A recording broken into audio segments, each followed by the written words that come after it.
Just before dawn, while the channel still looked empty, a German coastal officer stepped outside his command post and watched the wind push low clouds inland. The sea was rough. Whitecaps broke against the obstacles driven into the sand. To him, the weather felt reassuring. This was not invasion weather. It was the kind of night that delayed decisions, grounded aircraft, and punished anyone foolish enough to move heavy equipment across open water. Somewhere behind him, a radio crackled with reports that sounded familiar. Increased air traffic, naval noise, nothing concrete. He lit a cigarette and waited. Farther inland, senior German commanders were doing the same thing they had done for weeks, arguing not about whether an invasion would come, but where it would land. The answer, to most of them, was obvious. Pas de Calais. It was closer to England. It led straight to Germany's industrial heartland. It was where logic pointed. Normandy, by comparison, felt like a distraction. Rommel had warned that logic had a way of collapsing under Allied deception, but even he believed that if an invasion came elsewhere, it would be limited, contained. Something to be delayed until the real battle revealed itself. In that calculation, the quality of the first enemy ashore mattered less than timing. German doctrine assumed that infantry landing under fire would behave in predictable ways. They would regroup. They would hug the sand. They would wait for armor. That assumption applied to everyone, Americans, British, Canadians. Differences existed on paper, but not enough to change the plan. Kurt Meyer, commander within the 12th SS Panzer Division, later admitted that when he first heard Canadians were involved, he barely reacted. In his words, they were little fish, part of the larger Anglo force that would be crushed once the panzers arrived. The phrase was dismissive, but it was also revealing. Canadians did not register as a primary threat, not yet. They were categorized as competent, disciplined, but ultimately subordinate to British command. They were not expected to act independently, let alone aggressively. This attitude was not born of ignorance. Many German officers had long memories. Some had fought in the Great War. Others had studied it obsessively. They knew the reputation the Canadian Corps had earned in 1918. They knew that when Canadian divisions appeared on a sector map, an attack usually followed. One German officer from the First World War had written that when the Canadians come, the line will be broken. That phrase was still quoted in staff colleges. But memory, when inconvenient, is easy to compartmentalize. Between the wars, a new narrative had taken hold inside Germany. Democracies were inefficient. Volunteer armies lacked endurance. Soldiers who fought for abstract ideals would not withstand prolonged slaughter. Canada, a small nation with no standing tradition of militarism, fit neatly into that belief. Whatever the Canadians had been in 1918, the reasoning went, they could not be the same now. The world had changed. Germany had changed. The Reich had forged something harder.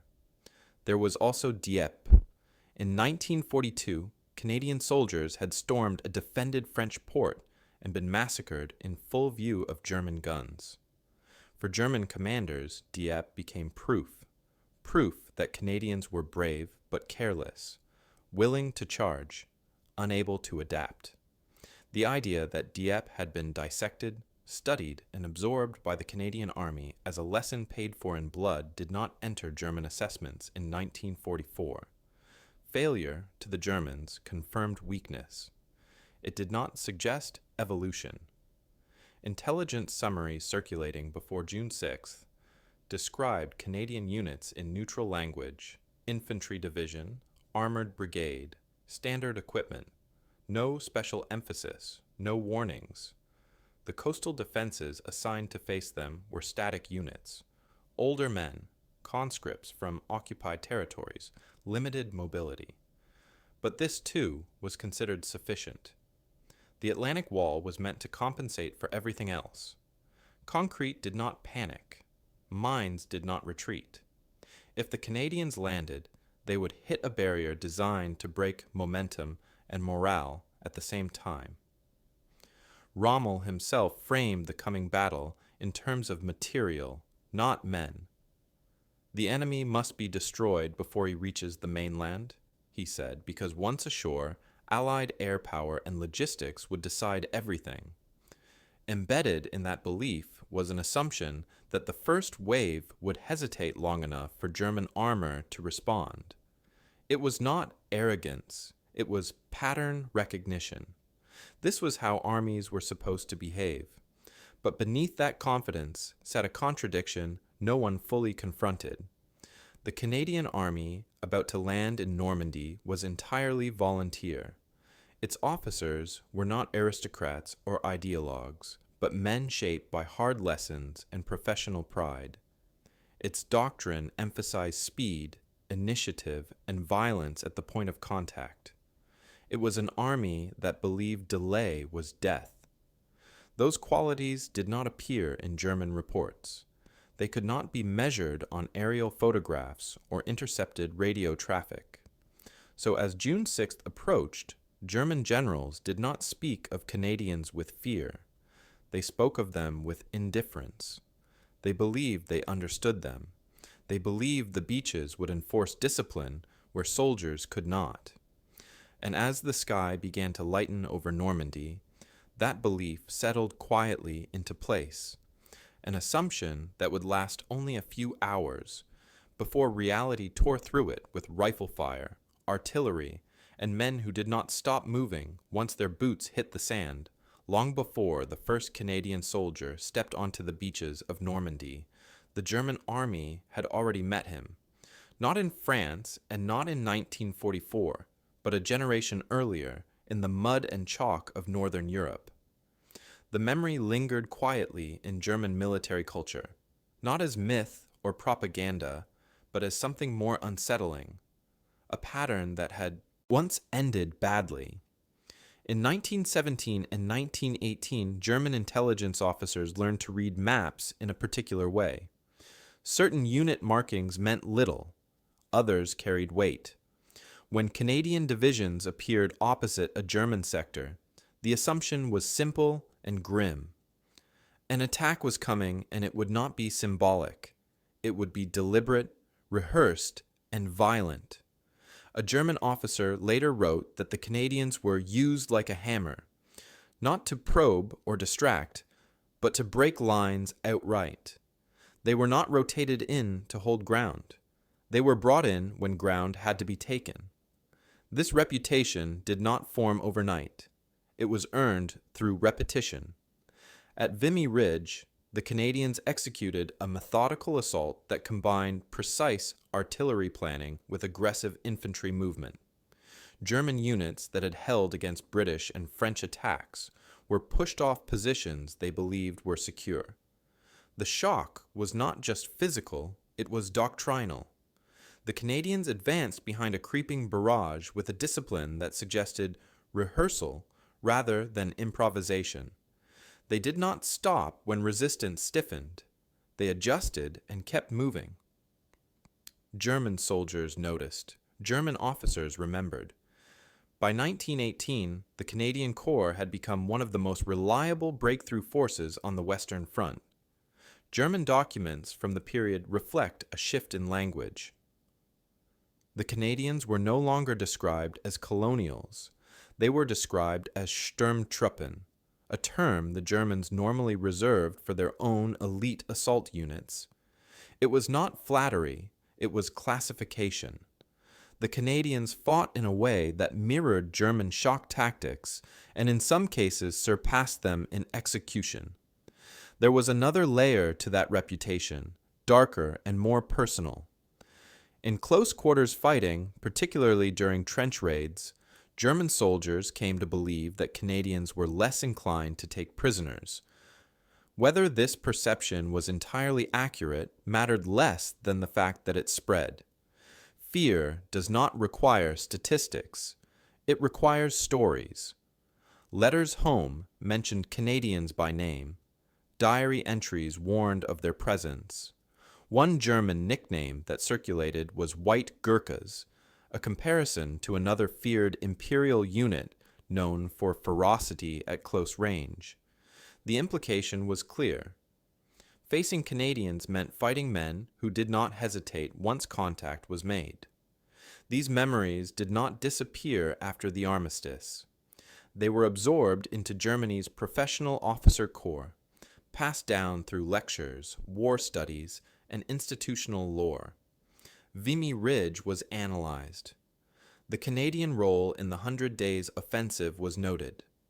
The idea that Canada, despite its size, could produce highly effective combat formations was not controversial within military circles. What changed was the lens through which those memories were viewed. Between the wars, Germany's political transformation altered how history was interpreted. Military lessons were filtered through ideology. Democracies were portrayed as weak by nature. Volunteer armies were assumed to lack resilience. The old Canadian Corps, so the reasoning went, had been a product of British leadership and wartime necessity. It did not represent a permanent military culture. Whatever effectiveness the Canadians once possessed could be explained away as circumstance. This reinterpretation was convenient. It allowed German planners to reconcile past experience with present belief. The Canadians of 1918 could be respected without fearing the Canadians of 1944. They became a historical anomaly rather than a recurring threat. Yet traces of the old caution remained.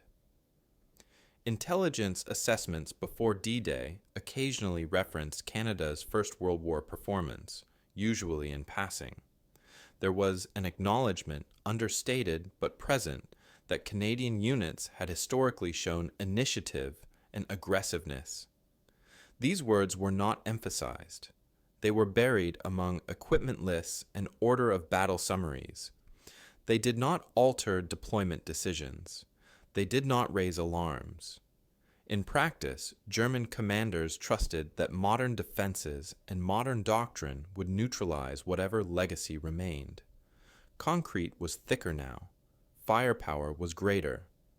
Air support was expected to be minimal on the beaches. Even if the Canadians retained some of their old aggressiveness, the Atlantic Wall was designed to break it. This was the fundamental miscalculation. German planners treated Canadian history as static, frozen in a previous war.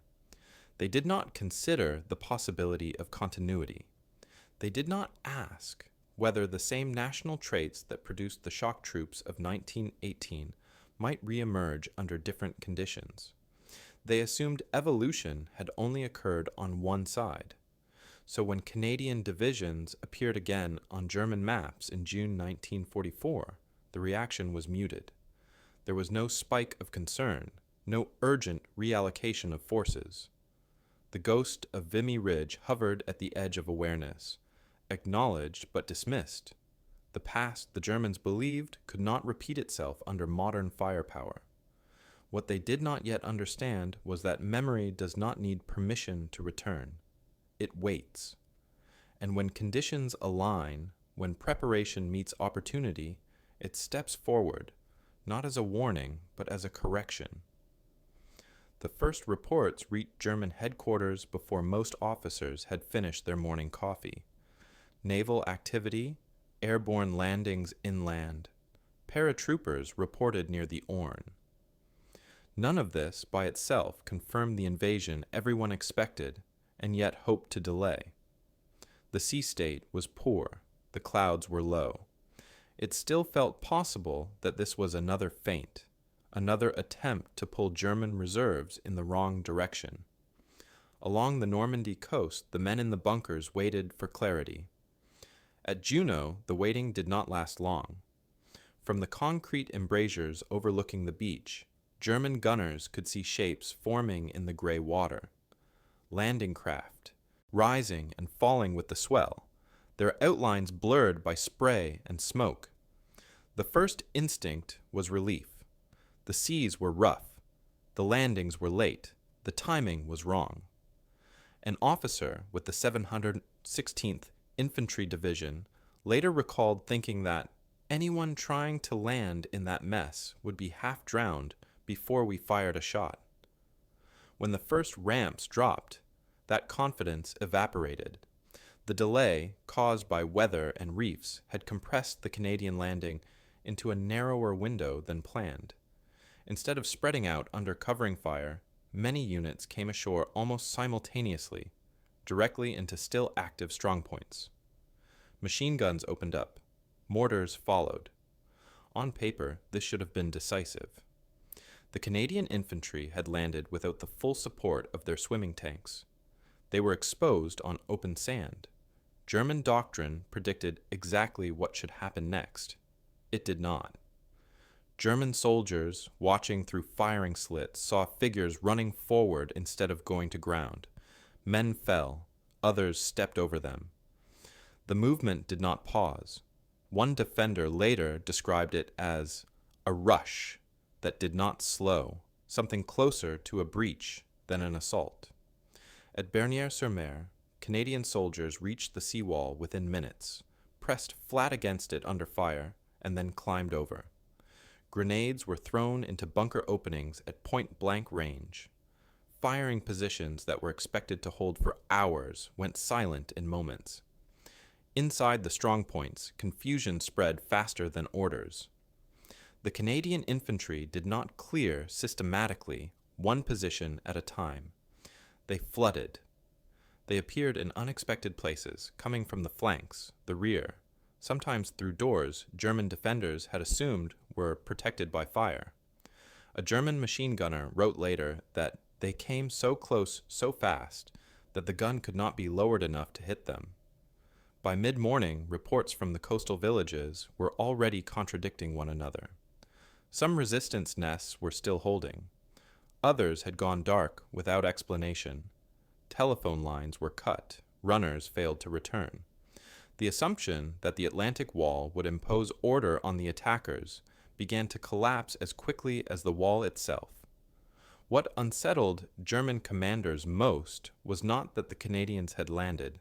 It was that they had not stopped. By late morning, Canadian units were fighting inside Courseulles and Bernières, clearing houses and moving inland. German officers expected consolidation, a pause to reorganize, to wait for armor.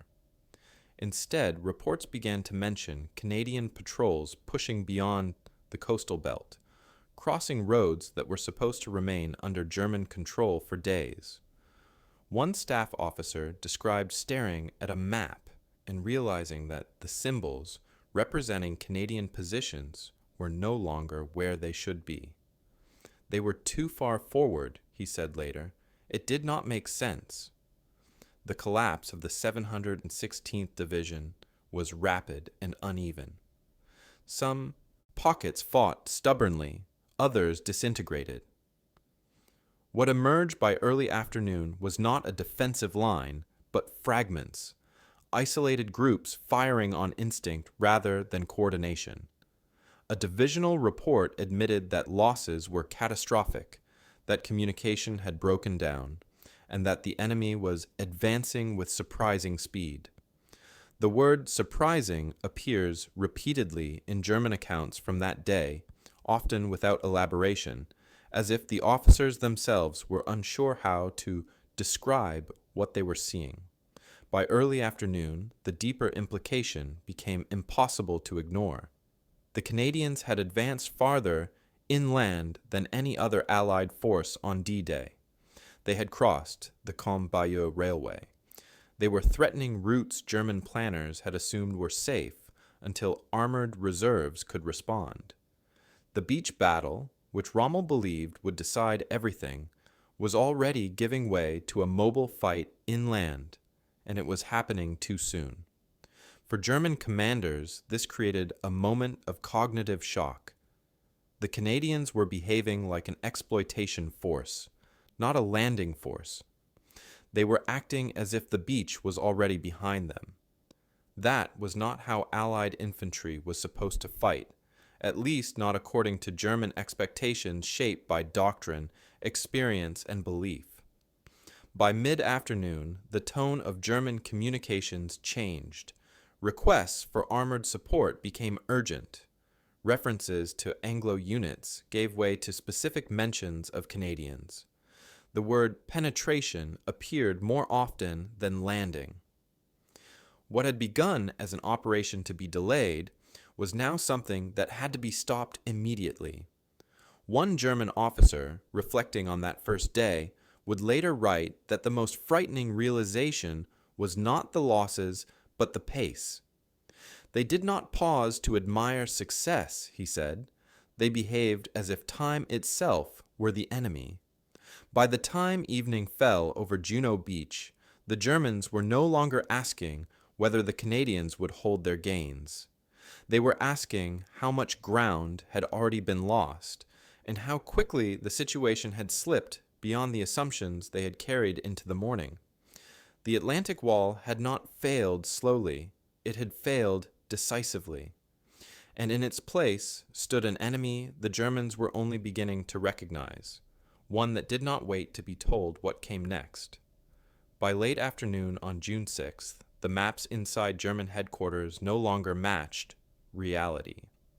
Lines that were meant to represent firm defensive belts had blurred into guesses. Unit symbols were being erased and redrawn, not because new ground had been gained in the usual sense, but because no one could say with certainty where the enemy actually was. Reports arrived late, incomplete, sometimes contradictory. And yet one pattern was unmistakable. The Canadian formations were farther inland than they had any right to be. German doctrine assumed a rhythm to invasion warfare. First contact, heavy losses, disorganization, then consolidation under cover of naval guns and air power. Only after that would a deliberate push inland begin. This was not theory pulled from thin air. It was based on experience, including Dieppe, Salerno, and countless amphibious exercises studied by German staff officers. What the Canadians were doing did not fit that rhythm at all. A staff officer attached to Army Group B later described the moment the scale of the penetration became clear.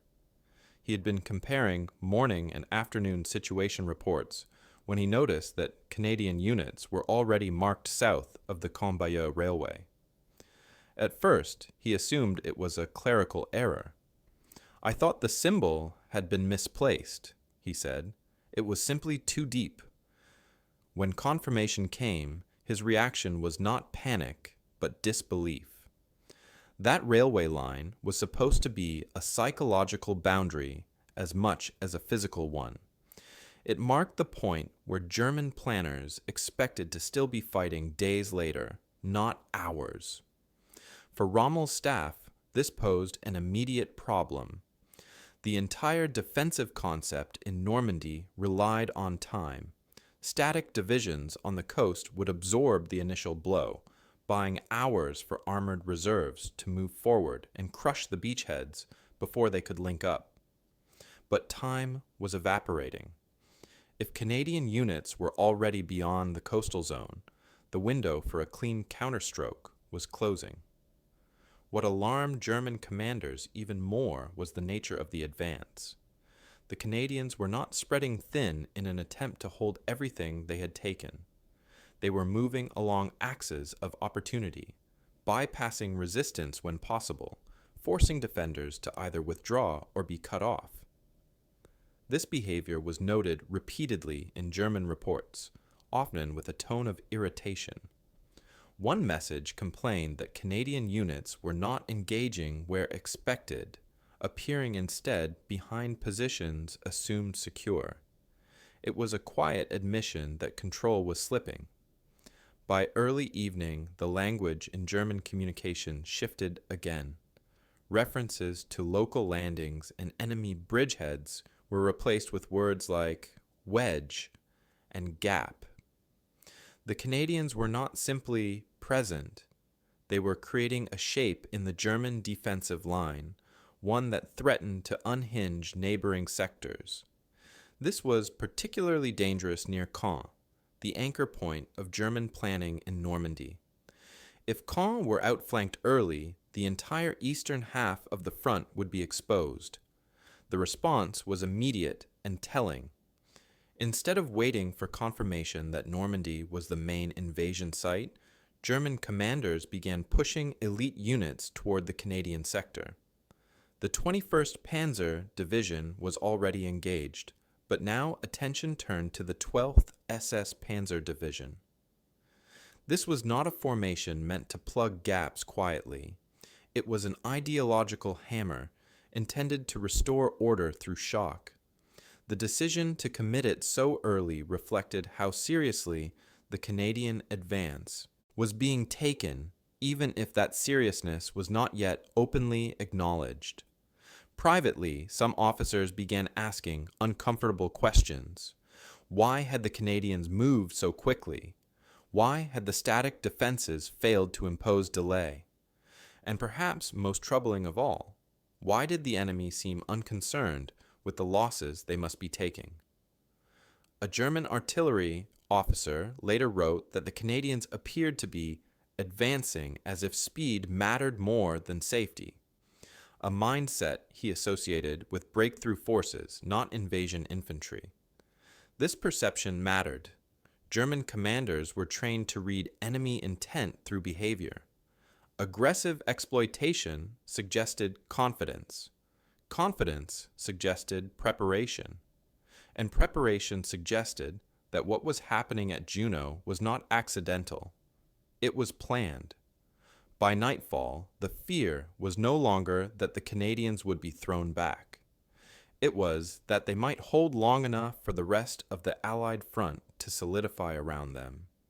The Canadian advance had forced German commanders into a reactive posture sooner than expected. Decisions that were meant to be made at leisure were now being made under pressure, with incomplete information and shrinking options. One German officer summed it up bluntly after the war. The problem was not that they landed, he said.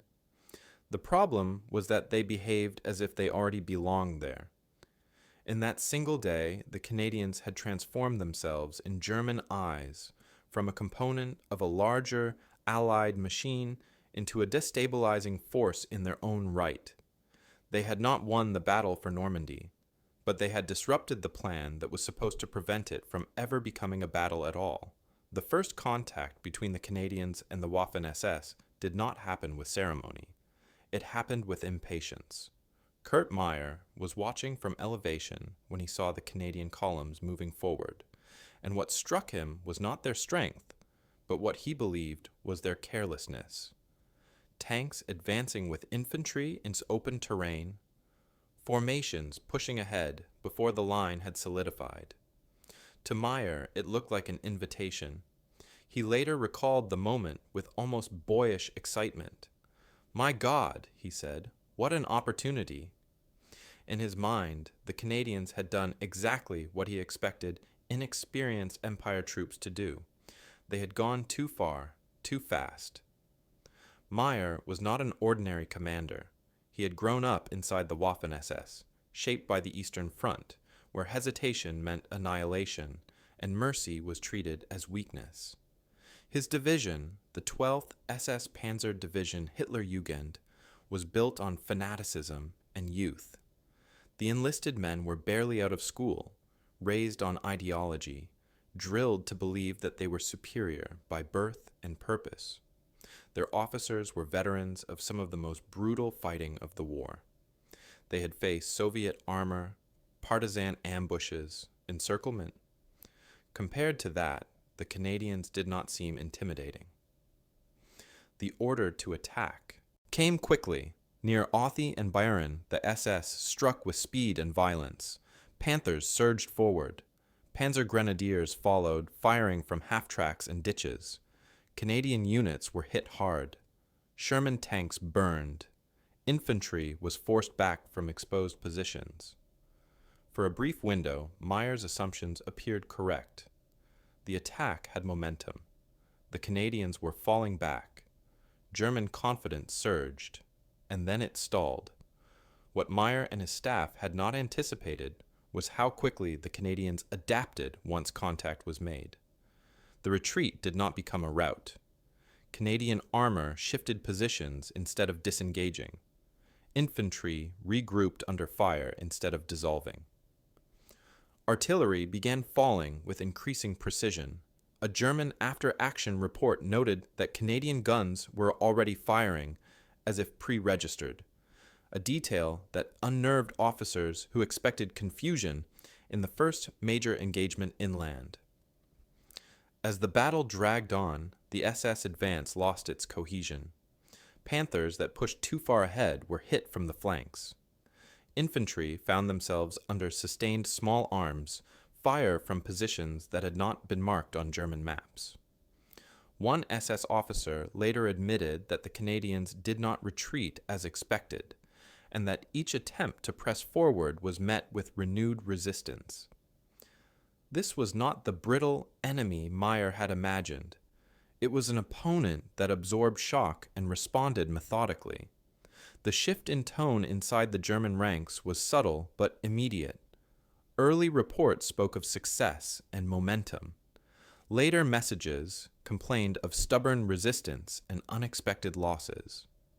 The word fanatical, so often applied by German officers to describe themselves, began appearing in descriptions of the Canadians. It was not meant as praise. It was an expression of confusion. For Meyer, personally, the realization was sharper. From his vantage point, he could see that the Canadians were not abandoning the fight. They were consolidating. They were digging in under fire, re-establishing lines, calling in artillery with a calm that suggested training rather than desperation. The attack that was supposed to break them had instead revealed something Meyer had not considered. These men were not reacting emotionally. They were executing doctrine. That recognition did not lead to restraint. It led to rage. As SS units pulled back and regrouped, Canadian prisoners began to arrive at Meyer's headquarters at the Abbaye d'Ardenne. They were young, calm, some were wounded. What happened next would become one of the darkest markers of the campaign. Canadian prisoners were executed, shot in small groups, buried in shallow graves. The killings were not chaotic, they were deliberate. Historians have long debated motivation, but German testimonies reveal a consistent thread. The executions coincided with moments of frustration. They followed failed attacks. They reflected a collapse of the ideological narrative the SS depended on. If the Canadians were supposed to be inferior, then why had they not broken? The violence became a way to reassert control, to punish an enemy that refused to play the role assigned to him. News of the killing spread quickly along Canadian lines.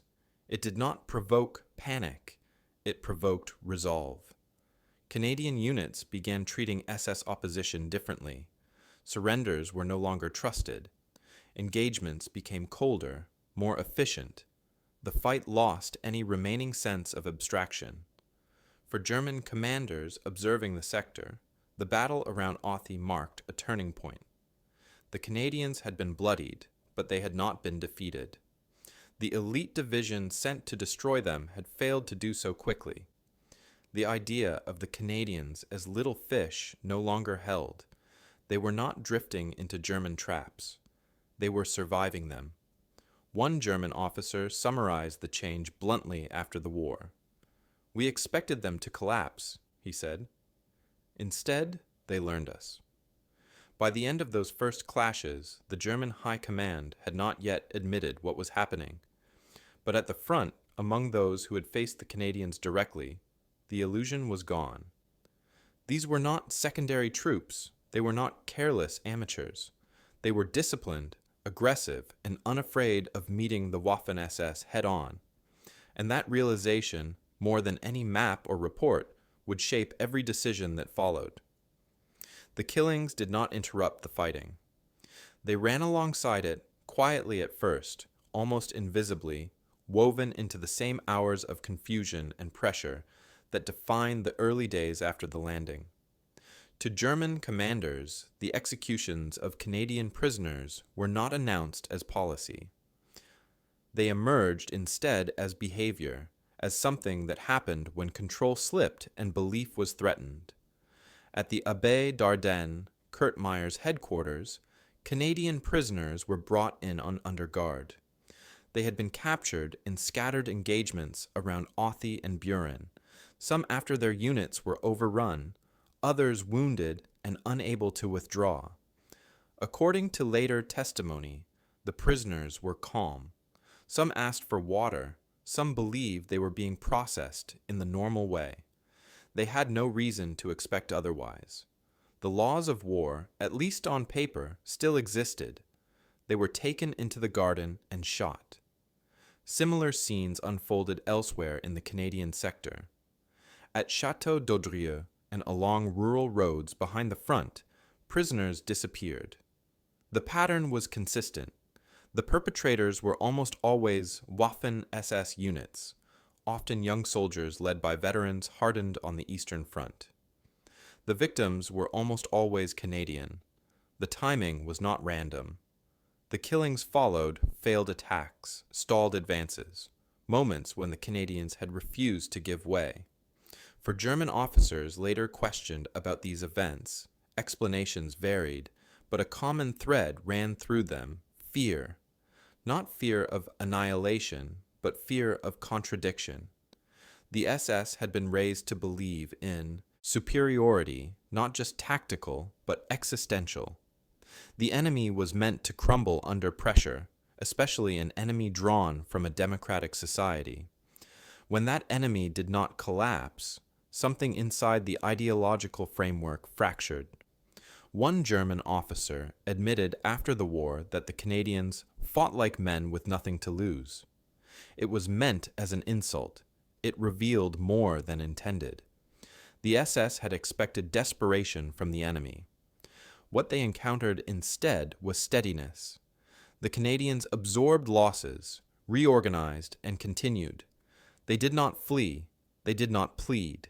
They did not behave as inferiors. Violence against prisoners became a way to restore order, at least psychologically. Killing a defenseless enemy reasserted dominance when battlefield dominance could not be achieved quickly. It was not strategic, it was emotional, and it was revealing. German war diaries from the period grow noticeably harsher in tone as Canadian resistance stiffened. Words like fanatical and reckless appear with increasing frequency. Canadian artillery fire is described as relentless, almost personal.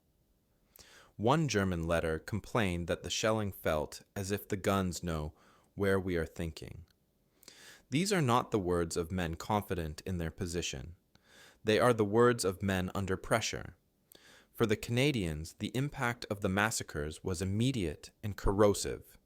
News traveled through whispers, through wounded men evacuated from the front, through officers quietly confirming what no one wanted to believe. Canadian units did not respond with speeches or proclamations. They responded with behavior. Patrols became tighter. Prisoners were searched more thoroughly. Engagements with SS units became colder, more procedural. There was no rage in the Canadian response. There was withdrawal of trust. German officers noticed this shift as well.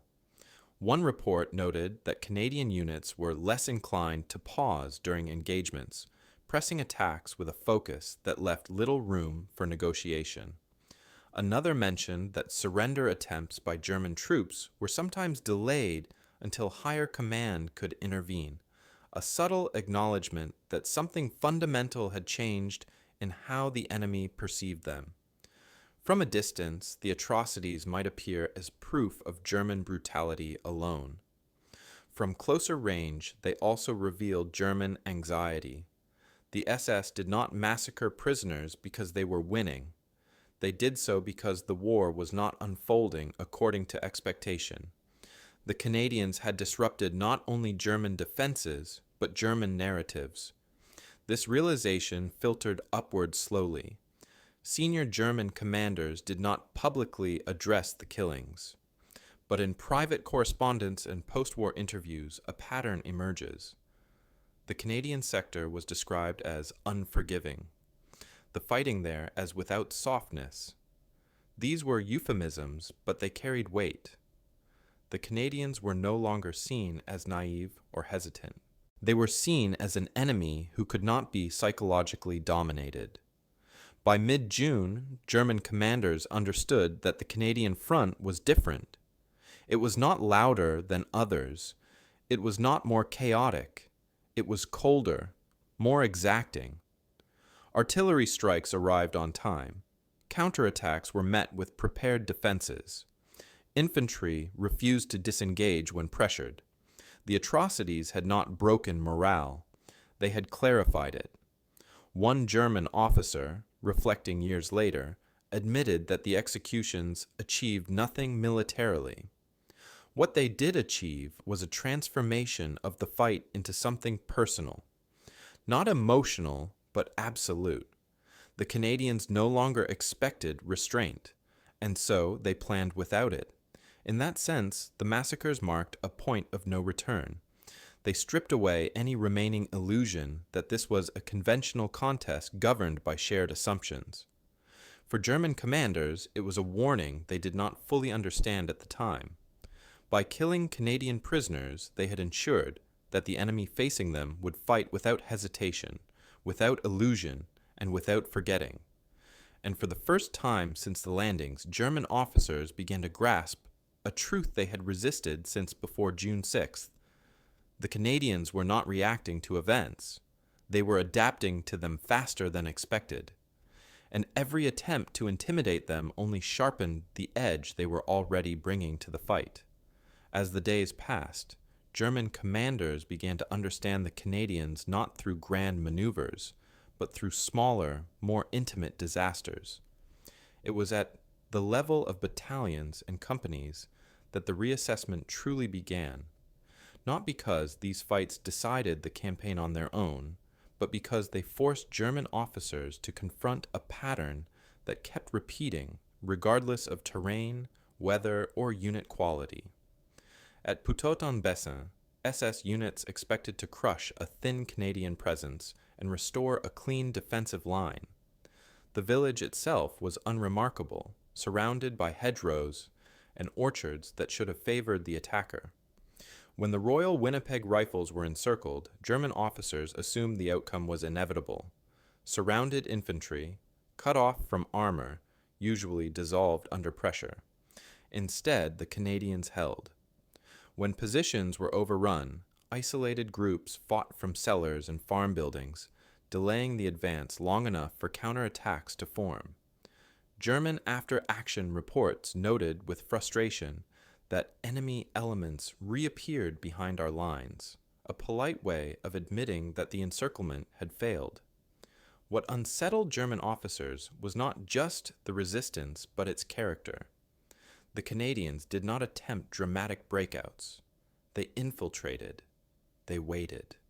They moved when pressure eased. One German company commander later remarked that the Canadians fought like men who were comfortable being cut off, an observation that carried more weight than he likely intended. It suggested psychological resilience, not desperation. The same realization emerged at Bretteville-l'Orgueilleuse, where the Regina Rifle Regiment faced repeated armored attacks by the 12th SS Panzer Division. German tanks moved in at night, confident that darkness and mass would overwhelm infantry. It was a tactic that had worked repeatedly on the Eastern Front. What the German tank crews encountered instead was silence, followed by sudden violence at close range. Canadian soldiers stayed in their positions as Panthers rolled over trenches and past buildings. Then they rose, firing Piats at point-blank distance, jamming explosives into tracks, attacking not with fear, but with timing. German tank crews reported the experience as disorienting. One described the sensation of being hunted by men who refused to reveal themselves until the last possible moment. Another noted that the Canadians did not panic when armor appeared, a statement that appears almost verbatim in multiple accounts. For German officers accustomed to seeing infantry scatter under tanks, this behavior was deeply unsettling. Artillery amplified this effect. German commanders had expected Allied firepower, but they had underestimated its coordination. Canadian artillery was fast, precise, and responsive. Forward observers remained close to the fighting, calling down fire with minimal delay. German units attempting to regroup or prepare counterattacks found themselves shelled before movement could begin. One German officer complained that every concentration becomes a target, a quiet admission that surprise was becoming impossible. What emerged across these engagements was a consistent theme. The Canadians did not fight spectacularly. They fought efficiently. They did not charge blindly. They absorbed pressure, adjusted, and responded with force where it mattered. This forced German officers to rethink earlier assumptions about Canadian doctrine. These were not soldiers relying on improvisation or luck. They were executing a system that emphasized combined arms, initiative at lower levels, and relentless pressure. Language began to change. In German reports, Canadians were no longer described as extensions of British command. They were referred to directly. The Canadians attacked again. Canadian infantry held stubbornly. Canadian artillery fire prevented movement. These phrases appear with increasing frequency. The enemy was no longer abstract, it was specific. One German regimental commander summarized the frustration after a failed attack by saying that the Canadians fought without emotion. It was not meant as praise. It reflected confusion. German doctrine relied heavily on shock and psychological dominance. The Canadians were denying both. They did not collapse under surprise. They did not break under losses. They did not overextend when success appeared within reach. By mid-June, German commanders understood that local victories against Canadian units were temporary at best. Gains were made, then erased by counterattacks. Positions were taken, then shelled into uselessness. The Canadians were not overwhelming the front. They were grinding it. This grinding quality forced a reassessment that extended beyond Normandy. In post-war interviews, German officers repeatedly returned to the same observation. Canadian units were harder to dislodge than expected, not because they were fanatical, but because they were disciplined, not because they sought glory, but because they followed through. One German officer put it simply years later. Against the Canadians, he said, there was no easy hour. It was a quiet statement, stripped of ideology or bravado, and it captured what German commanders had learned the hard way. The Canadians were not unpredictable because they were reckless. They were unpredictable because they refused to behave like the enemy Germany thought it was fighting.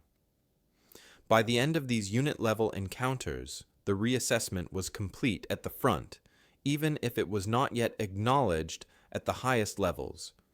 The Canadians had proven that they could endure encirclement, absorb armored assaults, and maintain pressure under fire. They had shown that they could fight the Waffen-SS on its own terms, and deny it the psychological dominance it depended on. What began as confusion had become respect, expressed reluctantly, often angrily, but unmistakably. The Canadians were no longer the unknown variable in the German calculus. They were the constant factor, the force that could be relied upon to hold, to push, and to return tomorrow, unchanged by whatever had been thrown at them today. By early July, the fighting around Caen no longer carried the illusion of momentum for the Germans. What remained was attrition, measured not in territory gained or lost, but in formations worn down beyond recovery. The Canadians were now fully embedded in this process, not as a supporting element, but as one of its primary drivers. German commanders could feel it in the tone of their reports. Requests were no longer framed around restoring the line. They were framed around survival. The 12th SS Panzer Division, once introduced as a decisive counterweight, was being consumed piece by piece. Its early confidence had evaporated. Where German commanders once spoke of counterattacks, they now spoke of holding actions and temporary stabilization. The distinction mattered. Holding actions implied time buying, not victory. And time, which had been the foundation of German planning in Normandy, was no longer theirs to spend. Carpiquet became the focal point of this realization. The airfield, flat and exposed, should have favored the defender. Concrete hangars, prepared positions, clear fields of fire. German units dug in, they're expected to bleed the Canadians white. What followed instead was a methodical dismantling.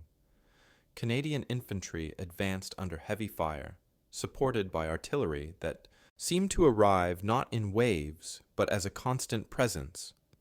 German defenders reported that shelling never fully lifted. It shifted, adjusted, returned.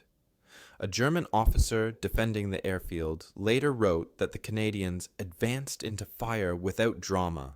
The phrase is telling. He did not describe panic or recklessness. He described inevitability. The Canadians did not surge forward in bursts. They moved when conditions allowed and resumed when resistance weakened. Each hangar taken reduced German defensive depth. Each counterattack cost irreplaceable men. When Caen finally fell, the psychological impact on German command was disproportionate to the terrain lost. Caen was not just a city, it was an anchor.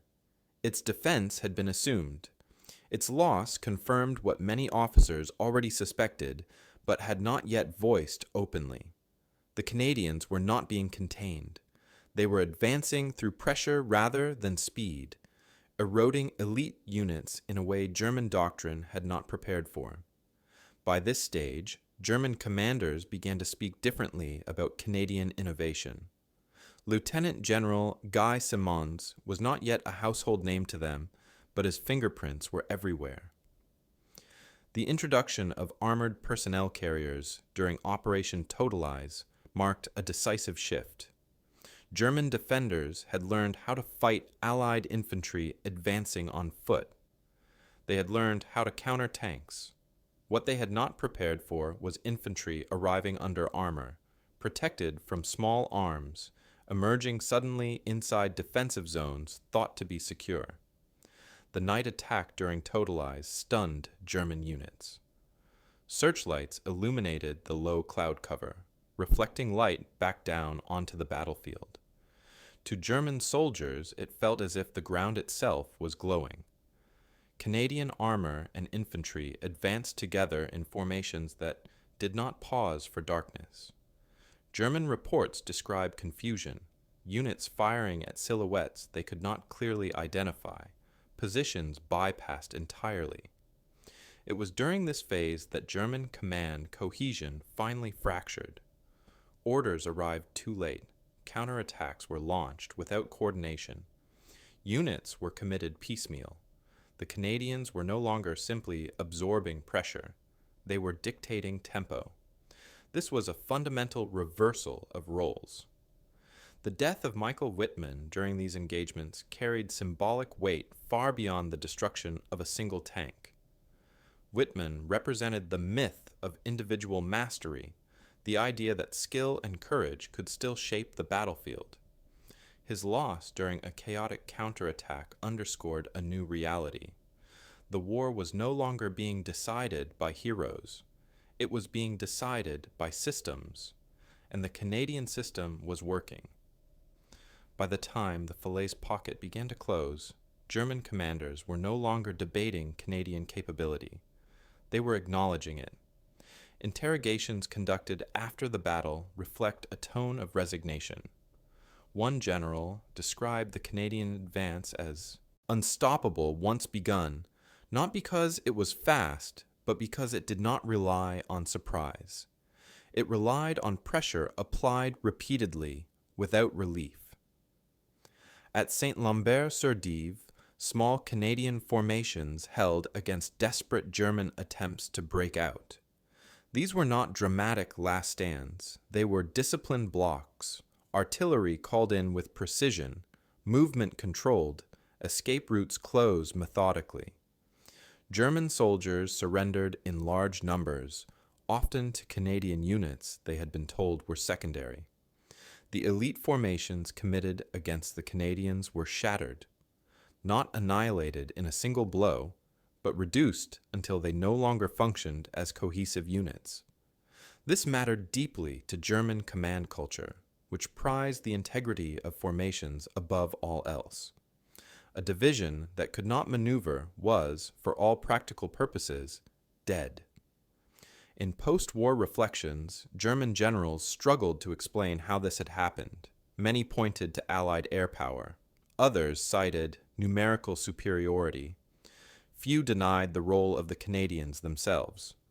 The language they used was restrained but clear. The Canadians were described as disciplined, persistent, and tactically adaptable. These were not ideological compliments. They were professional acknowledgments. What the Germans had faced was not a sudden collapse, but a slow suffocation. Every attempt to regain initiative was met by prepared resistance. Every effort to reorganize was interrupted. By the time retreat became unavoidable, the opportunity to do so cleanly had already passed. In Normandy, the Canadians did not win by spectacle. They won by refusing to allow the enemy to recover. And in doing so, they destroyed some of the most ideologically prized formations the German army possessed, not by outmatching them in brutality, but by outlasting them in discipline. After the guns fell silent and the maps were folded away, German generals were left with something they had not expected to carry into captivity: questions they could not easily answer. Interrogations began almost immediately. Some were formal, conducted by Allied officers. Others unfolded slowly, years later, through memoirs and private correspondence. In those reflections, the Canadians appeared again and again, not loudly, not dramatically, but persistently, like an unresolved thought. What stands out in these post-war accounts is not outrage or bitterness, but recalibration. German officers rarely described the Canadians with hatred once the ideological pressure of the war was gone. Instead, their language became restrained, professional, even cautious. They spoke of discipline, of pressure, of an enemy that behaved correctly, a word that carried weight in German military culture. Correctly did not mean merciful. It meant effective. One former staff officer from Army Group B admitted during questioning that the Canadian advance on D-Day forced the premature commitment of armored reserves. He did not frame it as a mistake at the time. He framed it as necessity. They were already too far in, he said. If we waited, we would lose the depth. The phrasing is important. Too far in, too early. The Canadians had not merely landed. They had altered German decision-making within hours. Others focused on artillery. German generals repeatedly returned to it, as if trying to isolate a single explanation. Canadian guns were described as immediately responsive and disturbingly accurate. One officer complained that movement itself became dangerous. Not mass movement, but any movement. This was not how German doctrine expected an enemy to behave so early in an invasion.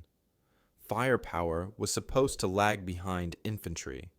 With the Canadians, it did not.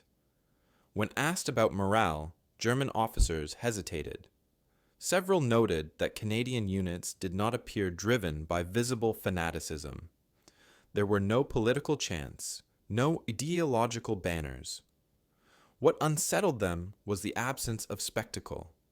The Canadians fought quietly. They dug in quickly. They counterattacked without drama. One general described them as soldiers who had decided what they were going to do before the fighting started. It was meant as an observation, but it sounded like an admission. Kurt Meyer's post-war reflections are among the most revealing. Convicted for war crimes and later released, he spent years trying to reconcile his wartime confidence with the outcome he faced. In his writing, the Canadians appear not as caricatures, but as obstacles he could not move. He acknowledged their persistence, their coordination, and the way they absorbed punishment without losing cohesion. He did not use the language of fear. He used the language of frustration. Other German commanders spoke more openly. One Panzer officer stated that fighting the Canadians felt like pressing against something that did not give way. Another admitted that Canadian units seemed immune to intimidation, a striking phrase coming from an army that relied heavily on shock and dominance. These statements were not crafted for propaganda. They were spoken when there was nothing left to gain. Perhaps the most telling shift appears in how German generals referred to the Canadians by the end of the war. Early dismissals vanished. The Canadians were no longer grouped under Anglo forces. They were named directly. The Canadians did this. The Canadians held there. The Canadians closed that gap. In military language, specificity is respect. Some German officers tried to soften their assessments by attributing Canadian success to material superiority or Allied air power. These explanations appear repeatedly, but they are rarely exclusive. Almost always, they are followed by a qualifier. Even so, one general said, their infantry held where others might not have. Another noted that Canadian formations recovered quickly from losses. These were not excuses. They were acknowledgments that technology alone could not explain what had happened. What none of the German generals claimed was that the Canadians had won through recklessness. That accusation, so common early in the campaign, disappears almost entirely in post-war accounts. Instead, the Canadians are described as methodical, persistent, relentless in a quiet way. These traits did not fit the stereotypes German officers had carried into Normandy, and that mismatch lingered long after the fighting ended. In the end, what German generals said about the Canadians was shaped less by defeat than by surprise. They had expected delay and found momentum. They had expected caution and found initiative. They had expected a secondary force and encountered a primary one. And once that realization set in, it never fully left them. One former German commander summarized it simply years later. "We planned for the landing," he said. "We did not plan for the men who came ashore." That statement, stripped of ideology and hindsight, captures the essence of the German reckoning. The Canadians did not just defeat positions, they defeated assumptions. And in a war built on doctrine, hierarchy, and expectation, that may have been the most decisive blow of all.